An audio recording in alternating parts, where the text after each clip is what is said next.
పాపులు రక్షకుడైన క్రీస్తు నామములో మీ అందరికీ సర్వశుభములు కలుగునుగాక. ఆమేన్.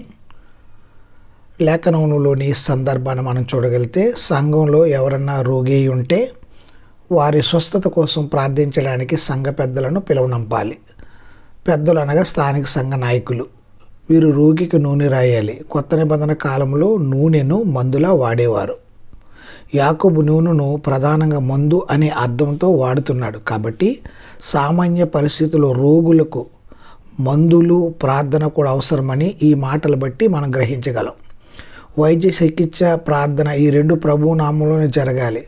ప్రభువు నామంలోనే అంటే ఏదో మంత్రంలా కాదు. దీని అర్థం ఏమిటంటే, క్రీస్తు రాయబారులుగా ఆయన చిత్త ప్రకారం ఆయన మహిమ కోసం స్వస్థపరిచే ఆయన శక్తిని పూర్తిగా విశ్వసిస్తూ మనం ప్రార్థించి మనం ఇస్తున్న మాట అని